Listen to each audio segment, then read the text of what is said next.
안녕하세요. 법무법인 LK파트너스의 이상민 변호사입니다. 이번 강의의 주제는 요즘 한창 문제되고 있는 조류 인플루엔자로 인한 살처분 및 보상금에 대한 법적 쟁점에 관한 것입니다.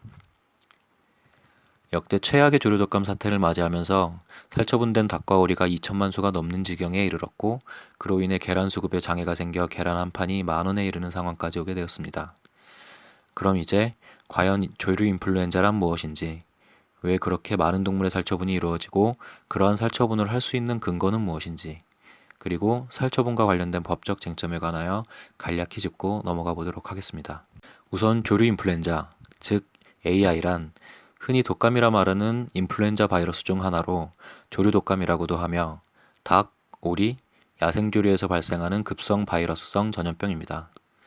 인플루엔자 바이러스의 일반적인 특성인 변이가 심한 특징을 가지고 있고, 병원성의 강도에 따라 고병원성, 그리고 저병원성 조류 인플루엔자로 구별됩니다.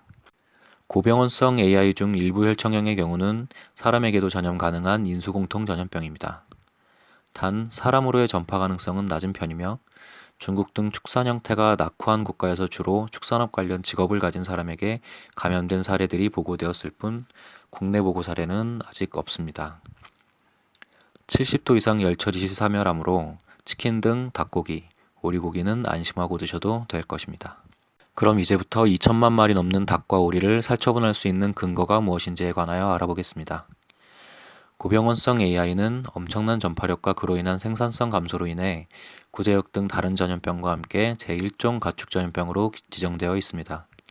가축전염병 예방법은 고병원성 AI가 발생한 경우 가축, 물품, 사람이 이동 제한 조치를 할 수 있고, 감염축, 물품 등의 살처분 명령 또는 소각 매몰 조치를 할 수 있도록 정하고 있습니다.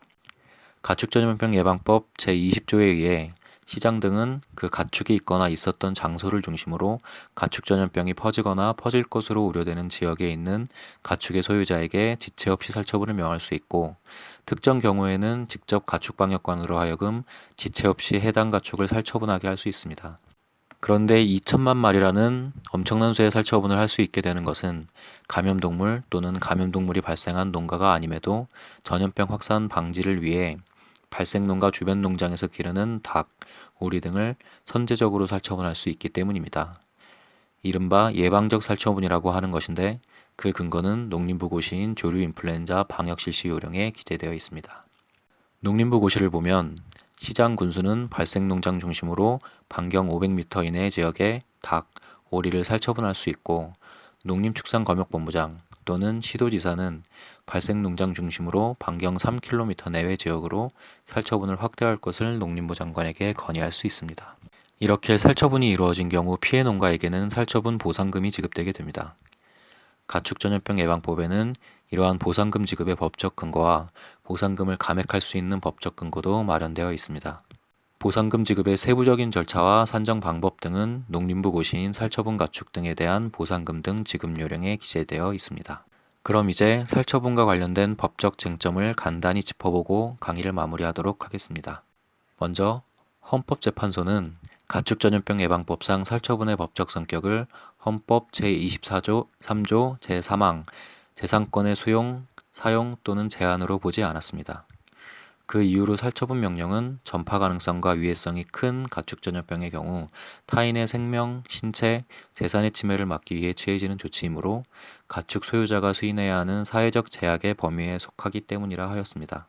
그런데 전염병 발생 사실만으로 국가에서 농가의 모든 재산인 가축들을 살처분하면서 이를 재산권의 수용, 사용 또는 제한으로 보지 않은 것은 논란의 여지가 있는 것이라 하겠습니다.